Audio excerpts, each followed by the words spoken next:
Mr. President, thank you very much for doing this. There is a pause, or seems to be a pause, in the war between the United States and Iran. How do you think this will end? How would you like to see it end? We did not start this war, and we do not want this war to continue in any way. From the very beginning, it was the motto of my administration that I always adhere to, and that was fostering the national unity inside the country and also fostering peace and tranquility and friendship with the neighboring countries and with the rest of the world. The American President Donald Trump has said that the United States bombed your enrichment facilities because the government of Iran refused to give up its nuclear program, and that there can be no peace until Iran does give up that nuclear program. Would you be willing to give up the nuclear program in exchange for peace?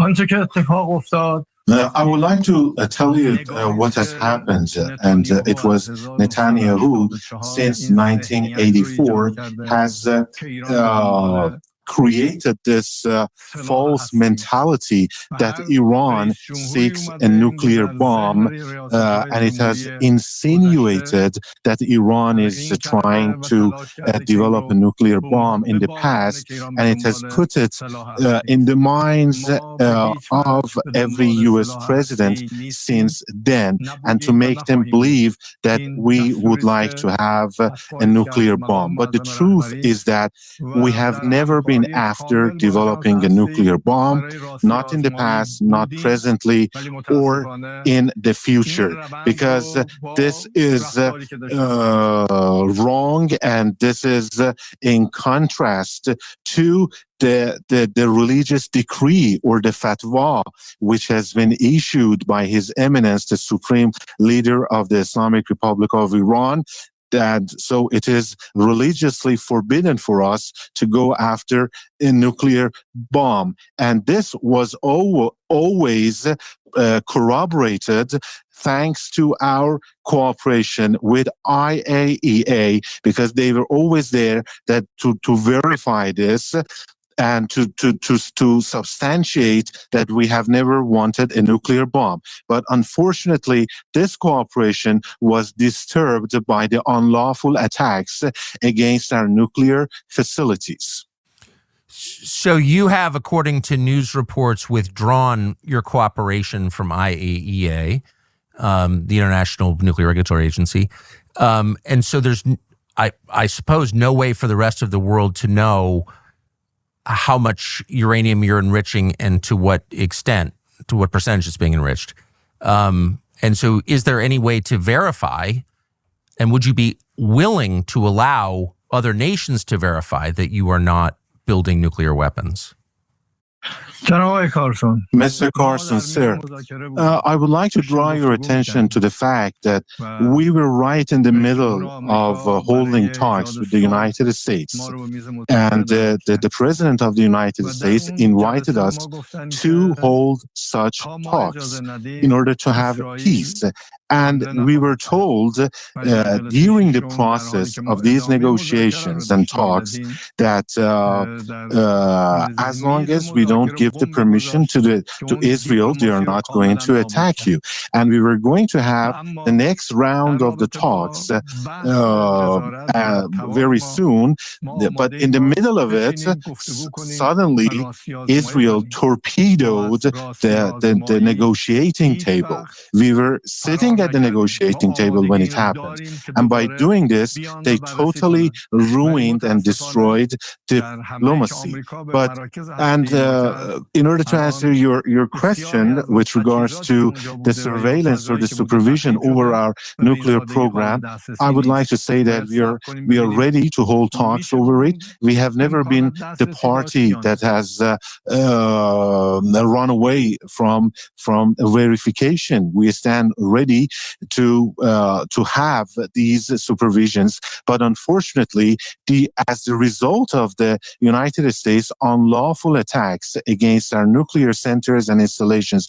Many of the pieces of equipment and the facilities there have been severely damaged. Therefore, we don't have any access to them. We cannot see, and unless this access is going to be back there again, we have to wait for it and to see what happens and how much they have been damaged so that we can go for the supervision.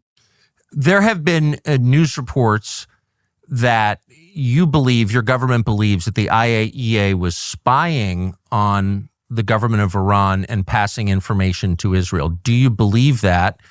And if so, do you have evidence that that's true that the world could see? I would like to tell you that we were, somehow pessimistic about the activities of the IAEA, because somehow we realized that Israel could get information from the inspections which were carried out by the IAEA, but it never prevented the IAEA from carrying out their activities inside Iran, and they had full access to supervise and to have surveillance over our nuclear facilities. But there was this lack of trust as the result of the last report by IAEA. The type of the report and the way they prepared the report somehow gave an excuse to the Israeli regime and prepared the ground for their unlawful and unauthorized attack against our nuclear facilities. And even after that, the IAEA failed to condemn these attacks or try to anyway to stop them. And this ran counter to the international law, and this resulted in a widespread lack of trust among the Iranian legislators, and the public opinion here. You've suggested that you were anxious to resolve your conflicts with the United States through diplomacy and that was derailed by war. Would you be willing to restart diplomacy? And could you tell us in general but precise terms the kind of deal you would be willing to accept? You see, I am of the belief that we could very much easily resolve our differences and conflicts with the United States through dialogue and talks. And the international law could serve as the framework or the basis for a deal in which the rights of all nations, Iranian nation, would be respected. But unfortunately, it was Netanyahu that destroyed these diplomacy and these diplomatic efforts. We have always, we never wanted anything beyond the respect for our rights, rightful rights, enshrined in international law. But as I said, it was Netanyahu that brought unrest to our region and is fomenting unrest and tensions in the region. As I have always said, we have always been after peace. It has been my motto. It has been my belief. It has been my heartfelt opinion that we need to live in peace and harmony during this short and limited time granted to us by God Almighty, to live in peace and tranquility with everybody. And everybody in the world should live like that. But I would also like, on the other hand, to reiterate that our people are capable enough to defend themselves in self-defense during any kind of attack. And I believe that the United States president can very well guide the region and the world to peace and tranquility, or, on the other hand, to lead it to forever wars. Do you have plans to re-enter negotiations with the United States, with Envoy Steve Witkoff or anyone else? And if not, what do you think will happen? ما مشکلی برای مذاکره نداریم. We see no problem in re-entering the negotiations. But before that, I have to remind you that because of the atrocities by the Zionist regime, by Israel, not just against my country, but in the whole region, we are now facing a crisis. The people are facing a crisis that we need to put it behind ourselves. Our commanders were off duty. They were spending the night at their homes with their families, but they were killed. And this is considered a war crime according to the international law, because they were off duty, as I said, or our scientists were also killed and assassinated along with their families and their wives and their children. They were also killed. Pregnant women, children, they were killed in the atrocities, in the attacks of the Israeli regime. Just because they wanted to kill one single person, they had to demolish and destroy a whole building. And as a result of this, a lot of innocent people were killed. A lot of people were killed. And as I said, there is this crisis that we have to put it behind ourselves. And there is a condition, there is a provision for the restarting the talks. How are we going to trust the United States again? We re-enter the negotiations, then how can we know for sure that in the middle of the talks, the Israeli regime will not be given the permission again to attack us? Do you believe the Israeli government tried to assassinate you? تلاش کرد. They did try, yes. And they acted accordingly, but they failed. And as a true believer, I believe that it is in the hands of the God Almighty to determine when a person will die or will not die. If he wills, the God Almighty wills, then you can die when you are walking freely in the streets. And but I would like to tell you that I am not afraid of sacrificing myself for in defense of my country and in safeguarding and defending the sovereignty, the freedom and the independence of my country. I'm willing to give my life, to give blood for that. And nobody here, I mean, none of the government officials is afraid of losing their lives in line of defense. But will it bring security to the region? I mean, bloodshed, more bloodshed, assassination, killing others. Will it bring peace and tranquility and stability to the region? With respect, can you tell us how you know that you were an assassination target? A week and a half ago, I don't believe I've seen that confirmed anywhere. How are you certain they tried to kill you? این آمریکا نبود، اسرائیل بود که این Of course, it was not the U.S. that was behind my the attempt on my life. It was Israel. I was in a meeting. We were discussing the ways to move forward, but thanks to the intelligence by the spies that they had, they tried to bombard the area that we were holding that meeting, in which we were holding that meeting. But as I told you before, it is God who wills when a person will die and give up his life. And once again, I would like to emphasize that we are not afraid of martyrdom. We are not afraid of sacrificing our lives for our people, for our independence. And I would like to tell you that this imposed war war by the Israeli regime resulted in one thing, and that was more solidarity and unity amongst the Iranian people. And it proved yet once again that the Iranian people, no matter where they are in the whole wide world, they do care about their country, about the sovereignty and the territorial integrity of their motherland. And as I said, this brought about more solidarity, and it united us further.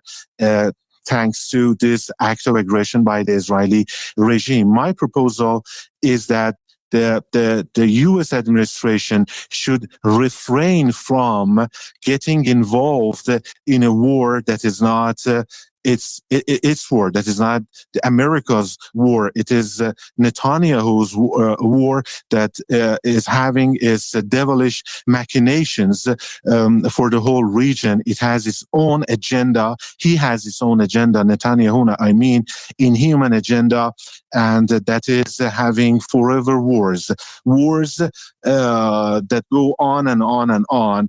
And this is my proposal to the United States, not to be fooled by Netanyahu, not to be dragged into this kind of war. Many Americans are afraid of Iran. You say you're not afraid, but Americans are afraid of Iran. And they believe that Iran would like to strike the United States with a nuclear weapon. They see video of Iranians saying death to America, describing our country as the great Satan. What is your opinion of that? Should we be afraid of Iran? من تصور میکنم این I believe that this is a very wrong impression that anybody might have of Iran or the Iranians. I would like to remind you that Iran has never invaded another country in the last 200 years. When they say death to the United States, it doesn't mean death to, they don't mean death to the people of the United States or even to the officials of the United States. They mean death to crimes, death to killing and carnage, death to supporting killing others, death to insecurity and instability. This is. Have you ever heard that an Iranian killing an American? Have you ever heard that? Or a terrorist that was Iranian and he carried out a terrorist attack against the Americans?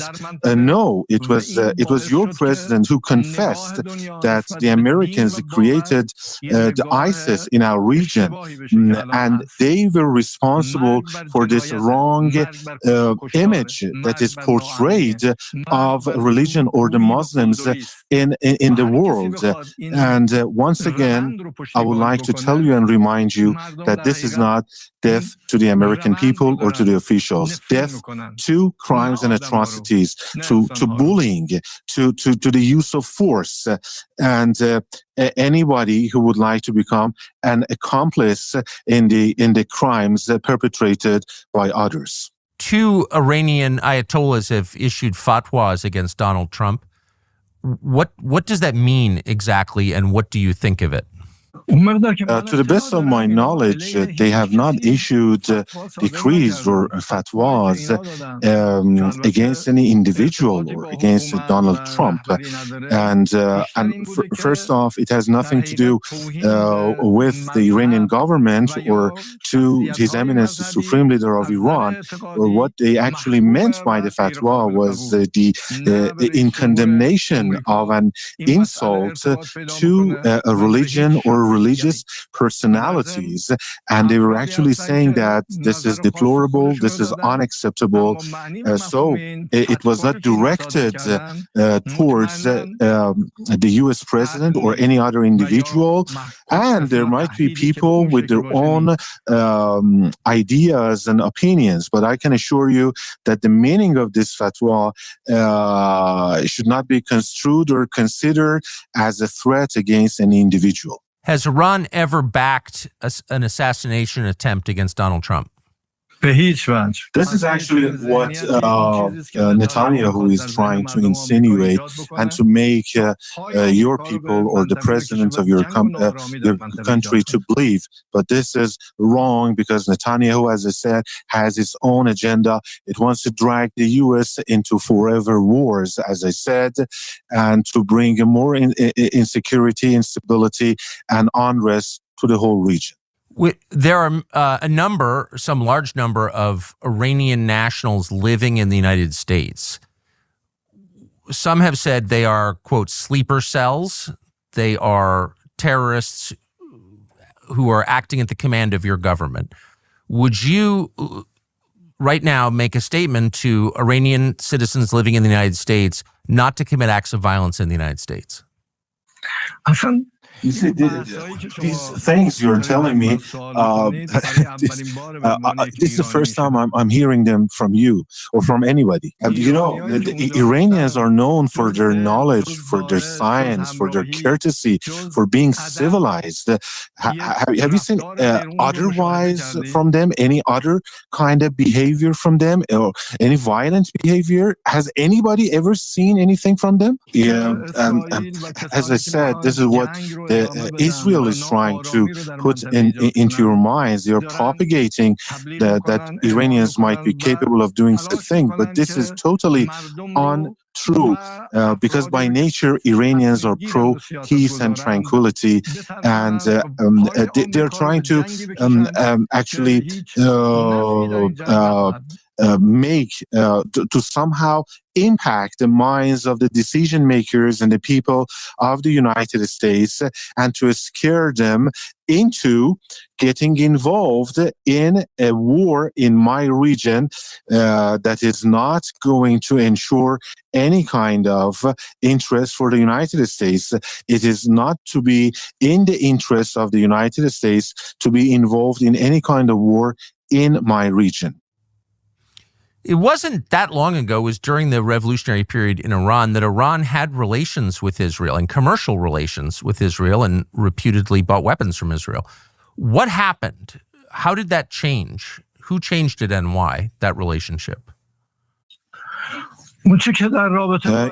Israel itself is to blame because just look at what they have been doing in the last couple of years in Palestine, in Gaza. What Netanyahu has been doing, killing women and children, bombing schools and hospitals and civilian and residential areas. This is nothing short of a full-scale genocide there. They have blocked the entry of food and medicine, any kind of humanitarian relief to Gaza. So this has adversely impacted the way my country and the whole region looks at Israel. And this, their own behavior and their own actions are to blame, because this is unacceptable what they have been doing in my region. And as far as I know, we have never received any kind of weapon from Israel. And I would like to tell you, even at that time, we did not want to have weapons. We did not want to have wars. We did not want to fight the Iraqis. It was the war that was imposed on us. And just like the way that this war was imposed on us by the Israeli regime, we did not attack Israel. They attacked us. Can you imagine at the end of the diplomatic exchange with the United States, a world in which American companies invest again in Iran, sanctions are lifted, there is peace in the region? Is that your goal? And do you think it's possible? From the very beginning of my administration, I first tried to have the domestic solidarity and unity, further unity amongst the Iranian people. Then we tried to have better relations with our neighbors, neighboring countries of Iran. And then I had this talk with His Eminence, the Supreme Leader of Iran, and during which His Eminence emphasized that there is no limitation and there is nothing preventing the U.S. investors to come to Iran and to make investments in Iran, even presently. There has never been any limitation, anything barring them from coming into Iran, and this is the belief of the Supreme Leader of Iran. But once again, I would like to tell you that it is Israel that does not want such things to happen in the region. Israel does not want to see peace and tranquility in the region. But I would like to once again repeat that the United States President, Mr. Trump, he's capable enough to guide the region towards a peace and a brighter future and put Israel in its place, or get into a pit, an endless pit or a swamp. And that is a war that Netanyahu wants the United States or the U.S. president to be dragged into. So it is up to the United States president to choose which path that I told you about. And as I told you, there is nothing preventing the commercial or industrial or economic activities by the U.S. Business people and investors. And of course, if there was a limitation, it was caused by the U.S. sanctions, not by us. Mr. President, my final question: if we wind up in a broader war, could you expect assistance from Russia and China, military and economic assistance from your allies, Russia and China? We have always put our trust in God, and in God we trust. And we are capable enough to defend ourselves and to stand on our own 2 feet and to defend our country, our territorial integrity to the last drop of our blood. As I have said again and again, we don't want wars. We don't want to develop a nuclear weapon, and this false image, this wrong mentality created in the minds of the U.S. Decision makers and officials is because of the devilish machinations instigated by Netanyahu and the Israeli regime and its policies based on warmongering. And the U.S. president should know that another war will only spread more instability in the Middle East, and it is not going to be in the interest or in favor of the U.S. president or the U.S. government to move in that or towards that direction. They instead need to choose peace and tranquility, which is something that I am and my government and my country are after. And I also, as I said, I believe that the U.S. president is powerful enough to put Israel, to Netanyahu in their place, to contain them and replace warmongering, bloodshed, and conflicts with peace and tranquility. Mr. President, thank you for taking the time to explain your perspective. I appreciate it. Thank you very much for providing me with an opportunity to tell you about what is going on in my mind and in my heart. And I hope that peace and tranquility will prevail, not just for the people of the United States, for the U.S. officials, but for the whole world, and especially the people of my region. And thank you again.